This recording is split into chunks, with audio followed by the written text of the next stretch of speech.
নড়বে এমন প্রশ্ন ছিল বিক্ষোভকারীদের।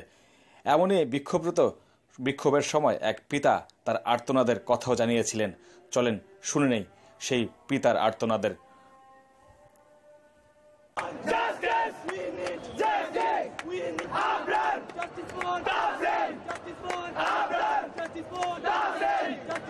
জেব্রা ক্রসিং দিয়ে রাস্তা পার হওয়ার সময়, সেন্ট জোসেফে ফার্স্ট ইয়ারে পড়তো, জেব্রা ক্রসিং দিয়ে পার হওয়ার সময় ব্রাউনবাড়ির একটা বাস তাকে চাপা দেয়।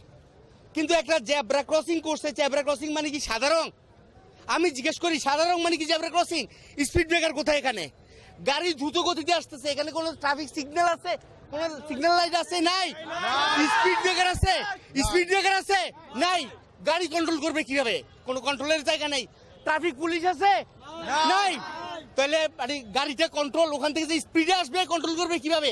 ট্রাফিক সপ্তাহ চলতেছে, পুলিশের ঊর্ধ্বতম কর্মকর্তারা বলে কি আমাদের সচেতনতার হবে।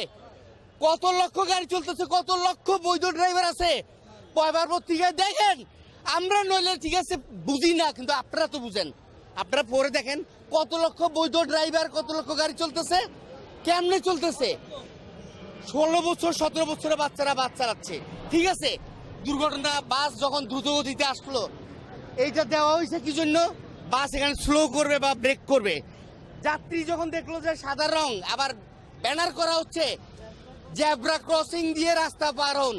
জেব্রা ক্রসিং দিয়ে তো রাস্তা পার হলো, জেব্রা ক্রসিং এ রক্ত কেন? রক্ত কেন? রক্ত কেন? কোনো স্পিড ব্রেকার নাই, কোনো জবাবদিহি নাই। আমার ছেলেকে রাস্তায় জ্বলে চলে গেল, সেন্ট জোসেফের প্রথম বর্ষের ছাত্র, আজ পর্যন্ত আসামি ধরতে পারে না। আসামি ধরলে কি হবে? এত বড় আন্দোলন হলো, এই আর রমির দিনের এত বড় আন্দোলন হলো, আসামিরা কোথায়?